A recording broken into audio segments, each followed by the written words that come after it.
Olá, entusiastas da história! Hoje mergulharemos em um capítulo crucial do século XIX, as Guerras do Ópio. Esses conflitos remodelaram o destino de nações muito além dos campos de batalha. Vamos desvendar juntos este período complexo. Tudo começou no final do século XVIII. Imaginem as vastas e ricas paisagens da China, um império autossuficiente com uma política comercial fechada. Aí vem a Grã-Bretanha, com um enorme apetite por chá, seda e porcelana, mas enfrentando um enorme déficit comercial com a China. A solução? Ópio. No início do século XIX, os comerciantes britânicos começaram a contrabandear ópio da Índia para a China, o que levou a um vício generalizado e a uma grave saída de prata da China. Preocupados com os impactos sociais e econômicos, os oficiais da dinastia Qing tomaram medidas. Em 1839, Lin Zexu, um oficial chinês, ordenou o bloqueio do comércio e a destruição de mais de 20 mil baús de ópio. Essa atitude ousada desencadeou a Primeira Guerra do Ópio. A guerra foi marcada por batalhas navais e disparidades tecnológicas.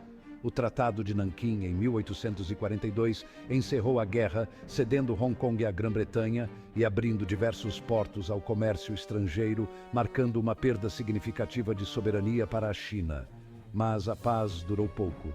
Disputas sobre os termos do tratado e novas exigências estrangeiras à China levaram à Segunda Guerra do Ópio, em 1856. Desta vez, ainda mais portos foram abertos. Enviados estrangeiros foram estabelecidos em Pequim e o comércio de ópio foi legalizado. Essas guerras deixaram um impacto duradouro, contribuindo para rebeliões internas e o enfraquecimento da dinastia Qing. As guerras do ópio são mais do que apenas conflitos. Elas destacam as implicações sombrias do imperialismo e a longa luta de uma nação para reconquistar seu direito à autodeterminação. Este capítulo da história nos ensina sobre as complexidades das relações internacionais e os efeitos frequentemente devastadores dos interesses econômicos sobre as considerações éticas. Obrigado por se juntarem a mim para explorar este significativo episódio histórico. Continuem questionando o passado para entender o presente.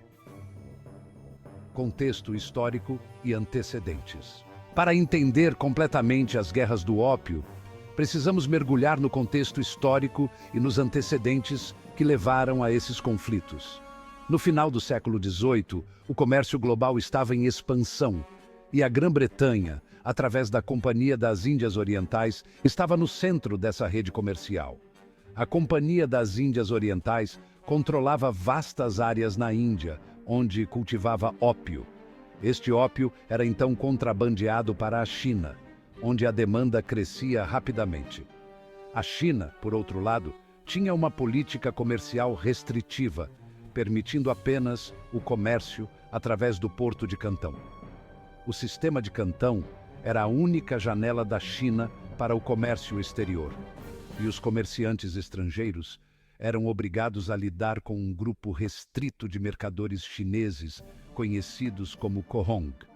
Esta política visava proteger a economia chinesa, mas também criou tensões com as potências estrangeiras, especialmente a Grã-Bretanha. O papel do ópio na economia. O ópio desempenhou um papel crucial na economia do século XIX. Para a Grã-Bretanha, era uma solução para o déficit comercial com a China. Para a China, no entanto, o ópio trouxe devastação social e econômica. O vício em ópio se espalhou rapidamente, afetando todas as camadas da sociedade chinesa.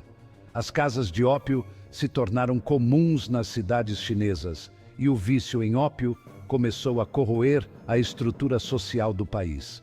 A saída de prata para pagar pelo ópio também causou uma crise econômica, enfraquecendo ainda mais a dinastia Qing.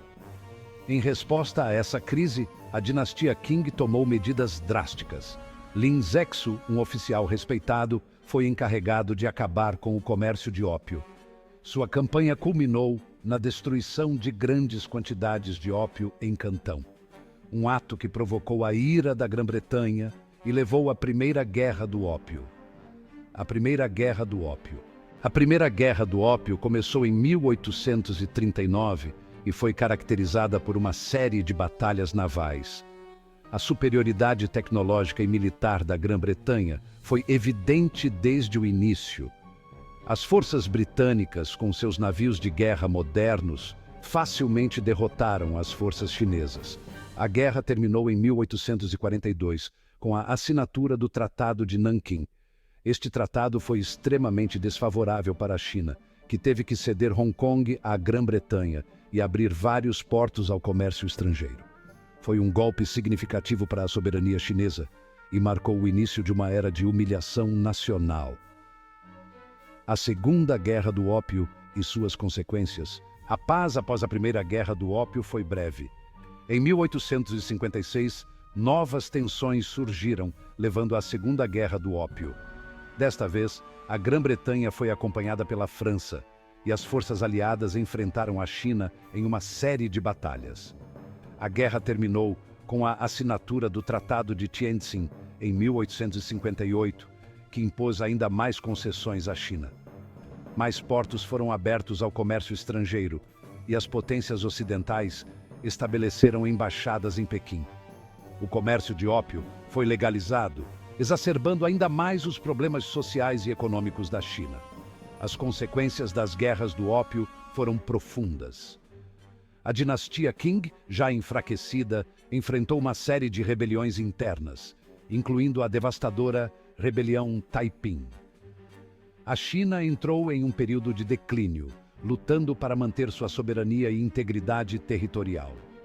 Reflexões finais e lições históricas. As guerras do ópio são um lembrete sombrio das consequências do imperialismo e da exploração econômica.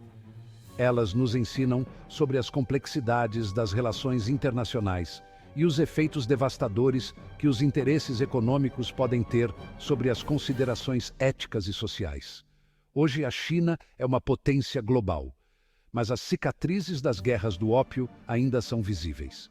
Este capítulo da história continua a influenciar a política e a sociedade chinesa, servindo como um lembrete constante da importância da soberania e da autodeterminação. Esse momento foi crucial para mostrar que a China há muito havia sido ultrapassada pelas potências europeias, e agora quem ditava o rumo do mundo eram os europeus. Obrigado por se juntarem a nós para explorar este significativo episódio histórico. Como podemos ver, a economia é algo que controla o mundo. Até a próxima vez, continuem questionando o passado para entender o presente.